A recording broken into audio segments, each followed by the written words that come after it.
Hello बच्चे, कैसे हैं आप। आशा करते हैं कि आप सभी स्वस्थ होंगे। जैसा कि आप देख रहे हैं स्क्रीन पे, निदानात्मक कक्षाओं हेतु मॉड्यूल सत्र 2025-26 कक्षा 9वीं सामाजिक विज्ञान। चलिए आज हम इसमें देखेंगे लोकतांत्रिक राजनीति का जो पोर्शन है उसका अध्याय 1 देखेंगे, लोकतंत्र क्या और लोकतंत्र क्यों। तो चलिए वीडियो स्टार्ट करते हैं। उससे पहले हम आपसे गुजारिश करते हैं कि वीडियो पसंद आए तो चैनल को सब्सक्राइब करें।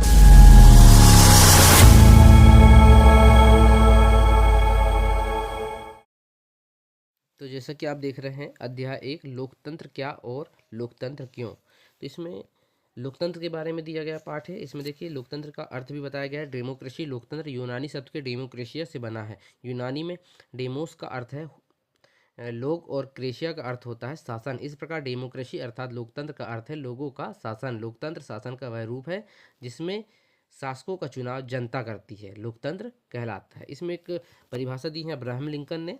जैसे कि अब्राहम लिंकन के अनुसार जो है लोकतंत्र ऐसी सरकार है जो लोगों की हो, लोगों के लिए हो और लोगों के द्वारा बनाई गई हो, तो वही क्या कहलाता है, लोकतंत्र कहलाता है। ये देखो छोटे छोटे बिंदु दिए गए हैं लोकतंत्र से संबंधित। भारत का लोकतंत्र प्रत्यक्ष व विश्व का सबसे बड़ा लोकतंत्र है। भारत में वयस्क मताधिकार की उम्र 18 वर्ष है। अब्राहम लिंकन का कथन कौन सा था, लोकतंत्र जनता के लिए, जनता के द्वारा, जनता का शासन है। यही लोकतंत्र की परिभाषा भी होगी। डेमोक्रेसी, लोकतंत्र यूनानी शब्द डेमोक्रेशिया से बना है। लोकतांत्रिक व्यवस्था में शासकों का चुनाव जनता करती है। स्वतंत्र और निष्पक्ष चुनाव लोकतंत्र की मुख्य आधारशिला है। लोकतंत्र नागरिकों का सम्मान बढ़ाता है। यही छोटे छोटे कुछ बिंदु थे। चलिए इसके बाद देखते हैं अति लघु उत्तरीय प्रश्न से। तो जैसा कि आप देख रहे हैं पहला प्रश्न है लोकतंत्र क्या है। तो लोकतंत्र क्या है, लोकतंत्र शासन का एक ऐसा रूप है जिसमें शासकों का चुनाव लोग करते हैं। लोकतंत्र निष्पक्ष और स्वतंत्र चुनावों पर आधारित होता है ताकि सत्ता में बैठे लोगों के लिए जीत हार के समान अवसर हों। ठीक है, इसी के बाद दूसरा प्रश्न मिलता है। हम देखते हैं लोकतांत्रिक सरकार क्या होती है। अब ये लोकतांत्रिक सरकार क्या होती है, तो लोकतांत्रिक सरकार संवैधानिक कानूनों और नागरिकों के अधिकारों द्वारा खींची लक्ष्मण रेखा के भीतर ही काम करती है। ये दूसरे का उत्तर हो गया। तीसरे का उत्तर हम देखते हैं लोकतांत्रिक सरकार की मुख्य विशेषताएं लिखिए। तो लोकतांत्रिक सरकार की जो मुख्य मुख्य विशेषताएं वो देख लेते हैं हम। पहली है नागरिकों को भाषण देने व विचार व्यक्त करने की पूर्ण स्वतंत्रता होती है। दूसरा है स्वतंत्र व निष्पक्ष रूप से चुनाव करने की व्यवस्था होती है। तीसरा है इसी में प्रेस को पूर्ण आज़ादी होती है। जो हमारी मीडिया है आज के समय में उसको पूरी आज़ादी होती है। ठीक, इसी के बाद देखते हैं चौथा प्रश्न, किसी भी देश में लोकतंत्र क्यों होना चाहिए। तो किसी भी देश में लोकतंत्र हमें क्यों होना चाहिए, तो पहला है इसमें विवादों का आसानी से निपटारा हो सके। दूसरा है महिला सशक्ति को बढ़ावा मिल सके। और तीसरा है जनहित पर आधारित हो। तो ये 3 प्रकार है। इसी के बाद हम देखेंगे पांचवा क्वेश्चन, सरकार के 2 मुख्य स्वरूप कौन से हैं। तो सरकार जो है उसके 2 जो स्वरूप हैं, मुख्य स्वरूप, वो कौन कौन से हैं हम उस चीज़ को देखेंगे। चलिए इसमें इसका आंसर आएगा लोकतांत्रिक सरकार और गैर लोकतांत्रिक सरकार। आप समझ गए, लोकतांत्रिक सरकार और गैर लोकतांत्रिक सरकार। ठीक, इसके बाद हम देखते हैं लघु उत्तरी प्रश्न। तो लघु उत्तरी प्रश्नों के आंसर जो आप देख रहे हैं, देखिए लोकतंत्र की विशेषताएं लिखिए। तो लोकतंत्र की क्या क्या विशेषताएं होती है, लोकतंत्र कैसा होना चाहिए, ये विशेषताएं हैं। तो वो विशेषताएं को हम देखते हैं। पहला कहते हैं कि निःशुल्क और प्रतिस्पर्धी चुनाव आयोजित होते हैं। वयस्क चाहे कोई भी धर्म, जाति, रंग का हो, वो एक वोट एक मूल्य का अधिकारिक होता है। इसी के बाद तीसरा हम देखते हैं चुने गए शासक संवैधानिक कानून और नागरिक अधिकारों द्वारा निर्धारित किए गए सीमाओं के भीतर निर्णय लेते हैं।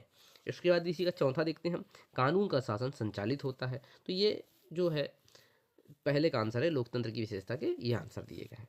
चलिए आगे बढ़ते हैं। इसके बाद हम देखते हैं दूसरा, स्वतंत्र और निष्पक्ष चुनाव का क्या अर्थ है।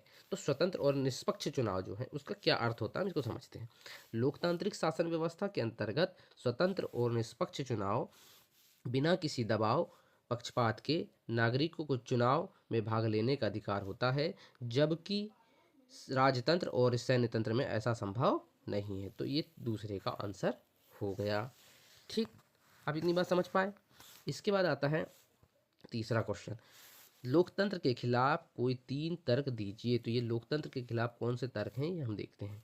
पहला है लोकतंत्र में नेता बदलते रहते हैं जिससे अस्थिरता की स्थिति पैदा होती है। दूसरा है लोकतंत्र का मतलब सिर्फ राजनीतिक लड़ाई और सत्ता का खेल है, यहाँ नैतिकता की कोई जगह नहीं होती। ये उनके लोकतंत्र के खिलाफ की बातें हैं। तीसरा देखते हैं लोकतांत्रिक व्यवस्था में इतने सारे लोग से बहस और चर्चा करनी पड़ती है कि हर फैसले में देरी होती है। इसी के बाद हम चौथा पढ़ते हैं, चुने गए नेताओं को लोगों के हितों का पता ही नहीं होता, इसके चलते खराब फैसले भी होते हैं। इसी के बाद पांचवा है, लोकतंत्र में चुनाव खर्चीला होता है, इसीलिए इसे भ्रष्टाचार भी होता है। तो आप जैसे कि देख पाए, ये आप लोकतंत्र के खिलाफ जो बातें हैं वह है। इसके बाद देखते हैं हम चौथा, लोकतंत्र का अर्थ बताते हुए उसकी एक परिभाषा भी दीजिए। तो लोकतंत्र का हमें अर्थ बताना और उसकी परिभाषा भी हमें देना है। तो लोकतंत्र की परिभाषा क्या है? लोकतंत्र का अर्थ है जनता का शासन। इस व्यवस्था के अंतर्गत जनता द्वारा चुने गए प्रतिनिधियों के द्वारा ही जनता के हित में जनता के लिए शासन किया जाता है। अब्राहम लिंकन के अनुसार क्या परिभाषा दी गई है? लोगों के लिए, लोगों की और लोगों के द्वारा चलाए जाने वाली शासन व्यवस्था ही लोकतंत्र है। तो ये उसका चौथे का आंसर हो गया। आप समझ पा रहे हैं बात को? इसके बाद देखिए पांचवा प्रश्न, लोकतंत्र के पक्ष में कोई चार तर्क देना। देखिए अभी हमने पढ़े थे लोकतंत्र के विपक्ष में चार तर्क, तो लोकतंत्र के अब ये पक्ष में हमें चार तर्क देना है। तो ये चार तर्क इसमें दी गई। देखिए पहला क्या है, लोकतंत्र बेहतर निर्णय लेने की क्षमता रखता है। लोकतंत्र नागरिकों का सम्मान करता है, तो लोकतंत्र क्या करता है? नागरिकों का सम्मान भी करता है। लोकतंत्र दूसरी व्यवस्थाओं से बेहतर है, तो लोकतंत्र दूसरी व्यवस्थाओं से बेहतर है। इसके बाद हम बोलेंगे कि लोकतंत्र शासन का अधिक जवाबदेही वाला स्वरूप है। इसके बाद पांचवा आता है, लोकतंत्र मतभेदों और टकरावों को संभालने का तरीका उपलब्ध कराता है। तो अभी हमने इसके पहले देखे ये लोकतंत्र के पक्ष में चार बातें, और हमें अभी देखे लोकतंत्र के खिलाफ चार बातें। तो यही तर्क है। अगर वीडियो पसंद आए तो आप लाइक करें, शेयर करें, कमेंट करें। Thank you. जय श्री राम।